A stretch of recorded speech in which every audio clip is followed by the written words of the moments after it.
আসসালামু আলাইকুম। আমরা এই ভিডিওতে দেখব একজন শিক্ষার্থী তার পছন্দমতো কলেজসমূহ বাছাই করে অনলাইন আবেদন পোর্টালের মাধ্যমে একাদশ বা সমমান শ্রেণীতে ভর্তির জন্য কিভাবে তার আবেদন দাখিল করিবে।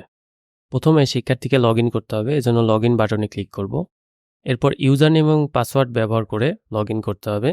ইউজার নেম হিসেবে শিক্ষার্থী তার এডুআইডি প্রদান করিবে এবং পাসওয়ার্ডটির ঘরে শিক্ষার্থী সাইন আপ প্রসেসের সময় যে পাসওয়ার্ডটি প্রদান করেছিল সেই পাসওয়ার্ডটি এখানে প্রদান করিবে। এরপর সাইন ইন বাটনে ক্লিক করিবে। সাইন ইন হওয়ার পর আবেদনকারীর প্রোফাইল পেজটি দেখা যাবে। এই পেজটিতে আবেদনকারীর তথ্য এবং আবেদনের অবস্থা দেখা যাবে। আবেদনকারীর তথ্যের মধ্যে ব্যক্তিগত তথ্যে যদি কোনো ভুল পাওয়া যায় তাহলে শিক্ষার্থীকে অবশ্যই তার সংশ্লিষ্ট বোর্ডের সাথে যোগাযোগ করে এই তথ্যটি সংশোধন করে নিতে হবে। বিশেষ করে লিঙ্গে যদি কোনো ভুল থাকে তাহলে এটি অবশ্যই সংশোধন করে নিতে হবে, কারণ এটি ফলাফল নির্ণয়ের ক্ষেত্রে ভূমিকা পালন করে। এসএসসি তথ্যের মধ্যে আমরা দুইটি নতুন তথ্য দেখিতেছি, মেধাক্রম বিজ্ঞান এবং মেধাক্রম সকল। মেধাক্রম বিজ্ঞান বলতে বোঝায় বিজ্ঞান বিভাগের সকল শিক্ষার্থীর মধ্যে তার মেধাক্রম, এবং মেধাক্রম সকল বলতে বোঝায় সকল বিভাগের সকল ছাত্রের মধ্যে তার মেধাক্রম। ডান পাশে আমরা আবেদনের অবস্থা দেখতে পারতেছি। যেহেতু এখনো কোনো আবেদন দাখিল করা হয়নি, এজন্য এখানে কোনো ইনফরমেশন দেখা যাচ্ছে না। আবেদন করার জন্য আমরা বাম পাশে আবেদন মেনুটিতে ক্লিক করব। এখানে আমরা আবেদন ফি জমা দিন, আবেদন করুন, আবেদন দেখুন, এই তিনটি অপশন দেখতে পারতেছি। আবেদন পোর্টালের মাধ্যমে আবেদন করতে হলে অবশ্যই আবেদন ফি জমা দিতে হবে। আবেদন ফি কিভাবে জমা দিব সেটি আমরা পূর্বের একটি ভিডিওতে দেখেছি। এজন্য এই ভিডিওতে আমরা আবেদন করুন অপশনটি বাছাই করব। আবেদন করার জন্য শিক্ষার্থীকে প্রথমেই কলেজ নির্বাচন করতে হবে। আমরা প্রথমে বোর্ড নির্বাচন করি, এরপর জেলা নির্বাচন করি, এরপর থানা নির্বাচন করি। থানা নির্বাচন করাটি আবশ্যক নয়। এরপর আমরা কলেজ নির্বাচন করি। কলেজ বাছাই করার পর আমরা এই কলেজে 3 ধরনের শিফট ভার্সন বিভাগ দেখতে পারতেছি এবং এখানে বিভিন্ন ধরনের কোটা দেখতে পারতেছি। এসকিউ কোটা বলতে বোঝায় স্পেশাল কোটা।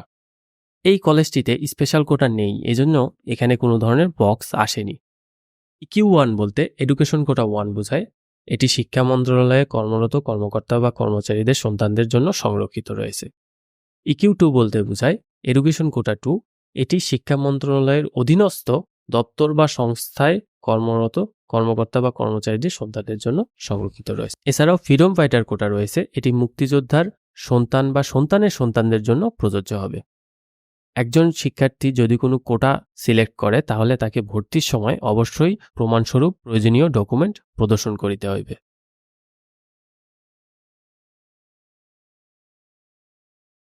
আমরা আরও কিছু কলেজ সিলেক্ট করি।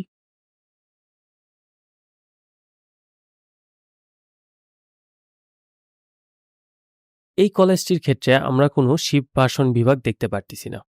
এর কারণ হলো মিস্টার সি একজন ছেলে, কিন্তু এটি একটি গার্লস কলেজ। সো আমাদের সিস্টেমটিতে যদি একজন শিক্ষার্থী কোনো কলেজের শিফট ভার্সন বিভাগে উপযুক্ত না হয় তাহলে তাকে সেই শিফট ভার্সন কলেজটি দেখানো হবে না। যদি কোনো কলেজে শিফট ভার্সন গ্রুপের ন্যূনতম জিপিএ শিক্ষার্থীর জিপিএর তুলনায় বেশি হয় তাহলে সে সেই কলেজটি বাছাই করতে পারবে না। এরপর আমরা আরও কিছু কলেজ বাছাই করি। এই সিস্টেমটিতে আমাদের ন্যূনতম 5টি কলেজ বাছাই করতে হবে এবং সর্বোচ্চ আমরা 10টি কলেজ বাছাই করতে পারব। সুতরাং আমি আরও কিছু কলেজ বাছাই করি। একটি কলেজের মধ্যে আমরা একাধিক শিফট ভার্সন গ্রুপ বাছাই করতে পারব। আমরা 5টি কলেজ বাছাই করে ফেলেছি। এখন আমি আবেদন সাবমিট করুন এই বাটনটিতে ক্লিক করব। সিস্টেম কর্তৃক একটি মেসেজ আমাদের দেখানো হচ্ছে যে আমরা পরবর্তীতে চাইলে আবেদনটি সংশোধনও করতে পারব। আমরা এখানে এগিয়ে যান বাটনটিতে ক্লিক করব। এরপর আমরা ঠিক আছে বাটনটিতে ক্লিক করব। আবেদন দাখিল হয়ে গিয়েছে। এখন শিক্ষার্থী চাইলে তার আবেদনটি সর্বোচ্চ 5 বার পরিবর্তনও করতে পারে। সে চাইলে নতুন কলেজ অ্যাড করতে পারে। আমরা একটি নতুন কলেজ অ্যাড করি এবং সে চাইলে পছন্দ ক্রমেরও পরিবর্তন করতে পারে। যেমন ডাউন অ্যারো কি প্রেস করে সে একটি শিফট ভার্সন বিভাগকে পছন্দ ক্রমে নিচের দিকে নিয়ে যেতে পারে এবং আপ অ্যারো কি প্রেস করে একটি শিফট ভার্সন এবং বিভাগকে পছন্দক্রমে উপরে নিয়ে যেতে পারে। এবং ক্রস বাটনে ক্লিক করে সে চাইলে একটি শিফট ভার্সন গ্রুপকে মুছেও দিতে পারে।